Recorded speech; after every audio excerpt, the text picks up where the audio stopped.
On est sur la ferme familiale, sur la commune sur laquelle on est allé à l'école, sur laquelle j'ai été moi-même conseiller municipal pendant une dizaine d'années. Ouais.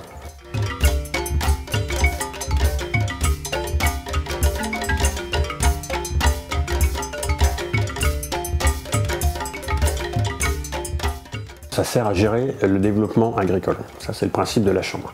Donc l'installation, le développement, l'accompagnement vers des pratiques, ça c'est l'idéal. En valeur absolue, ça devrait être ça.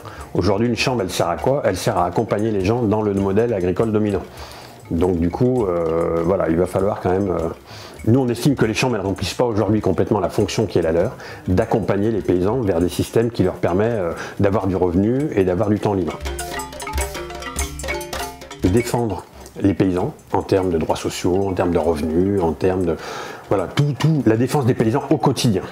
Quel que soit leur système d'exploitation, quel que soit l'environnement dans lequel ils sont, leur production. Et puis c'est aussi un syndicat militer, œuvrer pour avoir une influence sur les politiques publiques.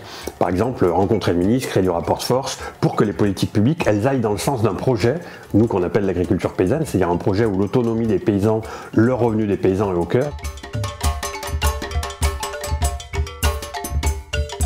Je me suis installé en 95, je suis rentré au bureau de la conf départementale en 96. Ma sœur a été animatrice de la Confédération paysanne avant d'être installée. Donc on a vraiment voulu une cohérence sur notre ferme entre nos choix et notre discours politique.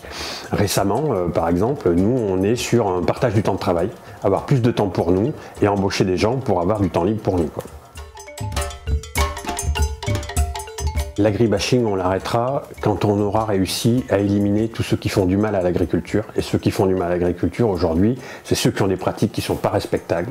C'est ceux qui ont l'envie d'accaparer les terres de tout le monde, de faire des fermes-usines. C'est ça qui fait du mal à l'agriculture. C'est certaines pratiques agricoles poussées à l'extrême qui sont marginales.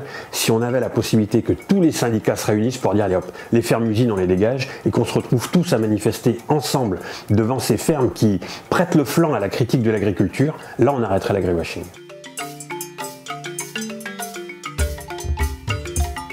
Ni antibio ni phyto. On a remplacé les phytos par des rotations de culture. On a remplacé les antibiotiques par des huiles essentielles sur la gestion du troupeau et honnêtement on a des très bons résultats. Et on voit d'ailleurs aussi que nous sur notre secteur on est plusieurs à être passés en agriculture biologique et que du coup on a plein de collègues qui s'inspirent de nos pratiques. L'agriculture, elle est en train elle est un moment charnière, quoi. Soit on bascule vers une dérive industrielle absolue, c'est-à-dire des gens qui seront des ouvriers spécialisés et producteurs de minerais pour l'agroalimentaire qui va continuer de se gaver, soit on change carrément de cap. Et si on veut changer de cap, ça veut dire qu'il faut réinstaller des paysans, il faut diminuer les volumes produits par ferme et reconquérir du revenu. Ça veut dire qu'il faut aller chercher des marges dans l'agroalimentaire. Ça veut dire qu'il faut avoir une PAC qui accompagne la transition agricole vers des pratiques plus respectables, plus respectées aussi par l'ensemble de la société. Ça veut dire clairement qu'il faut en finir avec le modèle productiviste dominant. Ça veut dire clairement qu'il faut que la Confédération paysanne progresse aux prochaines élections.